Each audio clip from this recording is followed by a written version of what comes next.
Yo, Darious Britt here. Today we are breaking down Batman Begins. So the best way to understand film structure is to study a ton of movies, and if you want to get good at telling stories, then you just gotta, well, study stories.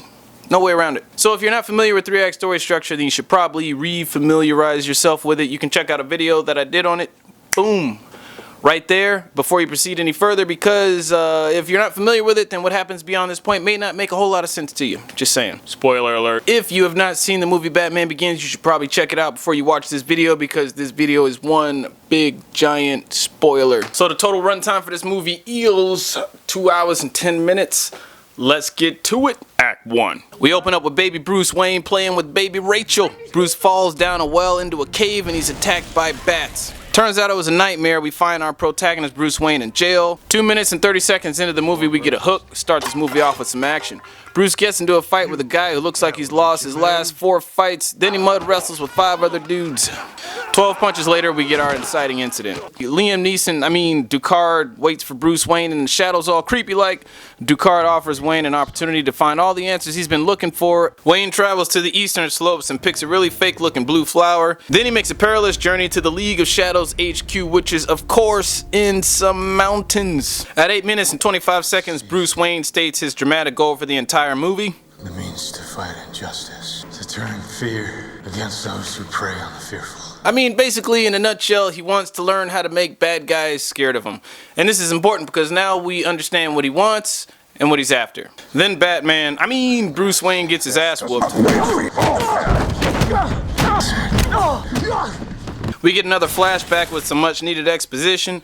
Dad tells baby Bruce Wayne about the Wayne Empire. At a play, we find out that baby Bruce now has a paralyzing fear of bats. Then Mommy and Daddy Wayne get held at gunpoint, robbed, and then gunned down by a crackhead. Now, why the crackhead didn't shoot baby Bruce, who saw the whole thing and can identify him, I don't know. Alfred comforts baby Bruce, which sets up the B story, which is Bruce and Alfred's relationship. Bruce Wayne starts training with Ducard, and learns the ways of ninjutsu by way of montage. We get another flashback as Bruce comes home from Princeton after having been away for a long time. We kind of set up the main conflict of the B story. Bruce doesn't exactly respect his father's legacy, and Alfred does. I sheltered 6 generations of your family. Why do you give a damn, Alfred? It's not your family. I give a damn because a good man once made me responsible for what was most precious to him.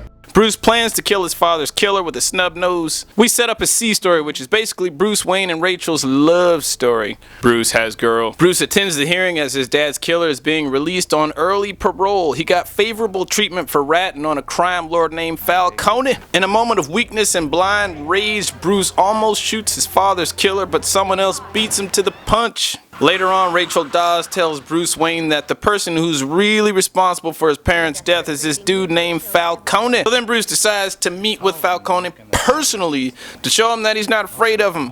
But Falcone drops some serious knowledge on him. Now, this is probably the most important line in the entire movie, which is why it's in an extreme close-up. So don't come down here with your anger, trying to prove something to yourself. This is a world you'll never understand. And you always fear what you don't understand. Basically, Bruce Wayne's parents got popped by a criminal, so he's been afraid of the criminal mind because he doesn't understand it. Because of this exchange, he decides he's going to set out to understand the criminal mind, thus conquering his fear of it, which leads to the ninja training, which leads to becoming Batman, which leads to pretty much everything. Pretty important couple lines. Bruce literally jumps on the first boat that he finds, lives amongst criminals as a criminal to understand their world. Then he gets himself arrested, which pretty much leads us to the point where we found him at the beginning of the movie. Bruce must do the final test to face his fears. He breathes in some secret ninja herb. I think there's like some THC or something in there. And then he starts hallucinating like cray-cray. Bruce overcomes his fear of the bats and the darkness and all that, and then he defeats his teacher. At 36 minutes into the movie, we have our first plot point. Bruce is offered the opportunity to join the League of Shadows, but he must first kill a farmer who has murdered someone. Bruce is kind of on some, I'm not really cool killing a farmer. They kind of grow our food and, how are we supposed to eat? Duh. When he refuses, he finds out that the League intends to destroy Gotham City. Bruce doesn't like this, so he battles Ra's al Ghul and defeats him in an explosive Act 1 climax. Literally, no joke. There are like 17 explosions. Count them up.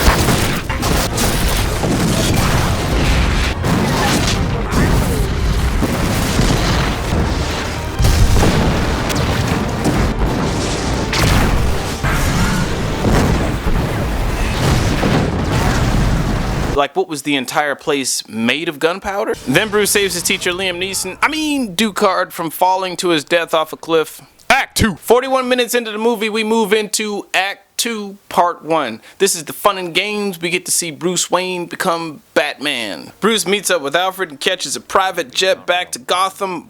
Boss status. Bruce Wayne states his plot goal for the remainder of the movie. I'm going to show the people of Gotham their city doesn't belong to the criminals and the corrupt.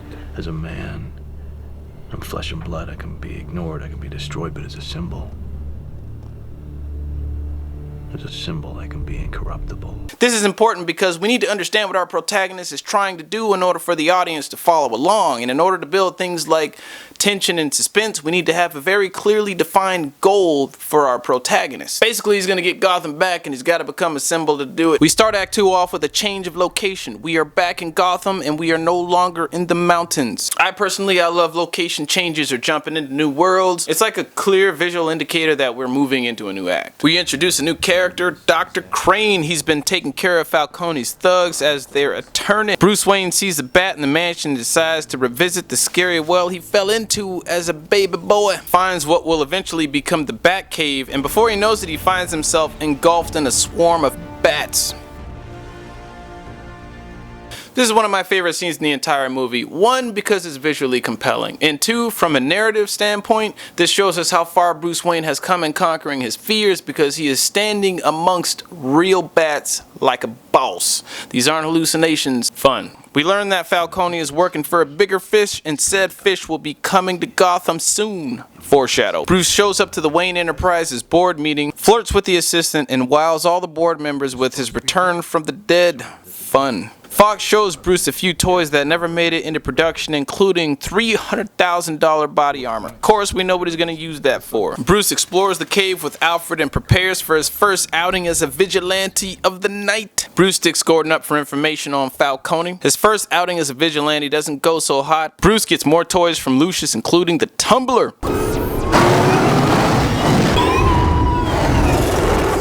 I love that thing. I want to put 22-inch rims on it. Yeah. Then we get some more Batman prep. Well, the movie's a little over 2 hours long, and it looks like it's 60 minutes into it. What happens at about the halfway mark? I think we got a midpoint happening. So this is the first time we see Batman. He roughs up a couple goons, and then he takes down Falcone. I'm Batman. So this midpoint is exciting for a couple of reasons. One, we finally see Bruce Wayne complete his transformation into Batman. The entire first half of Act 2 has built up to this moment. This is the first time we're seeing the dude, so that's awesome. Two, he finally takes down the crime lord Falcone, which is arguably the responsible party for his parents' death. So this would be an example of a midpoint that is a big victory for our protagonist. Now we're moving into the second part of Act 2, which is where things get serious and we raise the stakes. From here on out, it's pretty much all about the complications. We raise the stakes. Wayne Enterprises has lost a prototype weapon, a microwave emitter that vaporizes its enemy's water supply. We develop the C story a bit. Bruce takes Alfred's advice and has fun with hot models, drives sports cars, and buys a hotel, but when Rachel sees him, she thinks he's being a tool. Women. What's wrong with driving a sports car? What's wrong with having a hot model on my arm? What's wrong with buying a hotel with my lunch money? Bruce loses the girl, he loses her respect. Anyway, so Falcone is now in jail and he wants in on what Dr. Crane and the mysterious other are planning. Scarecrow, aka Dr. Crane, dispatches him with his fear toxin. This Dr. Crane guy is dangerous. Batman interrogates the crooked cop Flask about Falcone's drug shipments. We find out that the water vaporizer has arrived and is actually in Gotham City. Batman finds the place where the mysterious drugs were going. Dr. Crane shows up with a couple goons, start torching the place to get rid of evidence. Batman starts doing his Batman thing, and then this happens.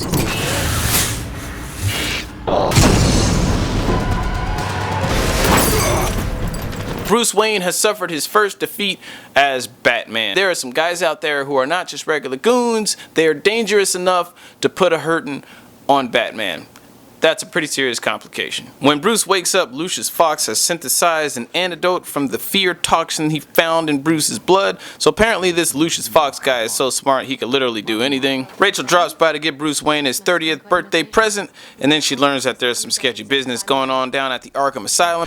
Bruce Wayne suits up to become Batman because he thinks that some ish is gonna go down. Lucius Fox gets fired from Wayne Enterprises for asking too many questions about the missing water vaporizer. Complication. Rachel visits Falcone at Arkham and sees he's gone cray. She puts the legal squeeze on Crane. Crane shows Rachel what he's been up to on his free time, aka poisoning Gotham's water supply with fear toxin. Rachel runs and gets herself gassed. Complication. Then Batman shows up, starts knocking some heads around. This is my favorite shot in the entire movie right here. I honestly don't know what it is about this shot that I think is so hilarious, but I mean, he's just like hiding under the stairs in a mask, watching the whole thing go down like a creeper. Dr. Crane jumps into the fight and gets a dose of his own medicine. Cops show up, SWAT shows up, Gordon meets Batman and gets an update. Batman calls in his homies for some backup while Gordon smuggles Rachel out the back door. We finally get to see the Tumbler in action as Batman makes a getaway. Explosions, car crashes. Batman cures Rachel in the Batcave, gives her 2 vials of the antidote, one for Gordon and the other for mass production. As Bruce gets ready for his 30th birthday party, we develop the B story a bit. Bruce wants to send the guests away when Alfred says this. Those are Bruce Wayne's guests out there, sir. You have a name to maintain. I don't care about my name. It's not just your name, sir. It's your father's name. And it's all that's left of him. Don't destroy it. Alfred just wants Bruce Wayne to respect his Papa Bear's legacy. Bruce finally learns about the disappearance of the water vaporizer from Lucius Fox. They both put 2 and 2 together and figure out that the toxin which was dumped into Gotham's water supply is going to be vaporized. Party guest number 34 reintroduces Bruce Wayne to Ra's al Ghul. Bruce smells a fake and discovers that Liam Ducard is the real Ra's al Ghul. His mentor, the guy who taught him ninjutsu, the guy who helped him overcome his fears, winds up being his true enemy. That sucks. That's a complication. So then Bruce Wayne kicks out all his party guests, and then Ra's al Ghul completely exposition dumps the entire plan to Bruce Wayne, basically telling him that Dr. Crane has found a way to weaponize the blue flowers that grew in their mountains, so this Dr. Crane guy is also a genius. Aside from knowing psychology and psychiatry, he also understands chemistry. So he can do anything too. Ra's al Ghul's goons release all the inmates at Arkham Asylum. Huge complication. Ra's al Ghul's cronies burn down Bruce Wayne's mansion as Wayne tries fighting Ra's himself, and then he loses. Huge complication. At 1 hour and 48 minutes into the movie, we have our all is lost moment. So it doesn't really seem like things can get any worse at this point. There's toxin laced in Gotham's water supply that's going to be released into the air by this water vaporizer. All the Arkham inmates have been released into the world. Ra's al Ghul has not only defeated Bruce Wayne, but he's also burned down his dad's mansion and left him for dead in said burning mansion. And it seems like Ra's al Ghul at this point is assured a victory, and Gotham will be destroyed. Alfred saves Bruce. Explosions. At 1 hour and 50 minutes, we have our Dark Night of the Soul moment in the movie when Bruce says, What have I done, Alfred? Everything my family, my father built. I wanted to save Gotham. I failed. And then we get our B-story inspiration when Alfred says, Why do we fall, sir? So that we can learn to pick ourselves up. boom, Bruce feels better. Moving on. Oh wait, things do get worse. Ra's turns on the water vaporizer in the Narrows, releasing the fear toxin everywhere. Huge obstacle, and to top it all off, Rachel and Gordon are stuck in the Narrows with all the crazy psycho killers that were just released from Arkham. Stakes raised. Bruce is back on his feet and he knows exactly what he needs to do to stop Ra's. Act 3. We're at 1 hour and 54 minutes into the movie when we start Act 3. Bruce suits up with all his Batman-ish, gets into the Narrows. Batman gives Gordon a mission to help out, saves Rachel and random kid number 43 from a group of rapists and killers. C-story climax. Batman pretty much tells Rachel who he is. Bruce? At 1 hour and 58 minutes into the movie, we start the climax. Batman takes down a few of Ross's ninjas, more punches, more kicks. We see the train is headed for Wayne Tower with the microwave emitter. Now we've got a ticking time clock, and the guys working at Wayne Tower make sure that we understand why this is a bad thing. And if that pressure reaches us, the water supply right across the whole city is gonna blow. Batman boards the runaway train. Gordon takes a joyride in the tumbler. Teacher and student fight.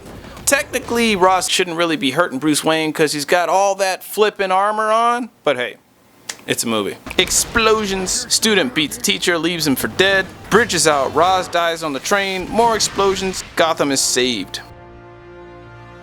Resolution. Fox takes that one dude's job. Bruce owns his company again because he bought a whole crap ton of the stock in it. C-story resolution. Rachel visits Bruce and kisses him. She's proud of him. Bruce gets girl again. But then Rachel decides she can't be with him because he's Batman now and he's not the guy she used to know, or, you know, something like that. I don't really get it. He's Batman and he's a billionaire. Chicks go crazy over cops. Women go crazy over firefighters. You got freaking Batman. What the f? Bruce wants to rebuild the mansion just the way it was, brick for brick. He's gone from rejecting his father's legacy to embracing it and accepting it. And honoring it even. Batman meets Gordon on the rooftop and we end with a cliffhanger. So about this Joker guy. Credits! In my opinion, Batman Begins has quite a few things working for it. What makes the idea of a man dressing up as a big giant bat and fighting crime believable is Bruce Wayne's obsession with justice, and the entire first half of the movie paints a really clear picture of that obsession. The guy wants so badly to understand the criminal mind that he becomes a criminal himself and even ends up in jail. Little obsessive. And then he fights and trains with flippin' ninjas. Little obsessive. By this point, it's a little easy to digest that a guy like that would dress up as a giant bat and fight crime. Good writing. I also just love how they handle Batman. I mean, if Batman were a real person, this movie showed what that would look like. He wouldn't have this cute little sleek Batmobile. It would be the freaking tumbler. He would have gotten all of his equipment from some prototype weapons that never got made from some rich ass company. All that stuff makes sense. It was very well done, well executed. Props to you. This was the first Batman movie that was actually about Batman. Up until this point, the previous iterations of Batman have been more about the villains and their origin stories. And Bruce Wayne is such a dynamic character. We see him go from an embittered youth who, in a moment of weakness and coward, almost shoots down a guy in cold blood who happens to be his dad's killer, to a common criminal who finds himself in jail for stealing, to finally Batman, a shining symbol of justice. What a transformation. And my favorite part is we start the movie off with Bruce Wayne in jail as a criminal, and we end the movie with Bruce Wayne as Batman, savior of Gotham, and symbol of justice. The symbol of justice was once a common criminal. How ironic is that? Great writing. On top of that, he has 2 character arcs. Not one, but 2. Count them! He first starts with a paralyzing fear of bats, which he overcomes to become Batman. And for his second character arc, he starts off belittling and devaluing his father's legacy, and then by the end of the movie, he respects it and embraces it, even wanting to build upon it. Great freaking writing. There is definitely one bone I gotta pick with the movie as far as casting is concerned. I didn't believe Katie Holmes as a district attorney. I'm sorry, she's just too young and fresh-faced looking to believably play a role like that, and I just don't see it, but hey, that's me. Batman Begins, you been broke. Well, that's all I got for you. If you enjoyed what you saw, please like or subscribe. If you got any comments or any questions, or you got your own opinions of how you broke the movie down, please leave them in the comment section below, or you can get a hold of your boy on Facebook and Twitter. Bam, there's some links right there for you. And yeah, that's all I got for you. D Britt out. Booyah! Yo, Darius Britt here, and today we're breaking down The Matrix. So the best way to learn story structure is to break down a ton of movies into the various story elements and study them.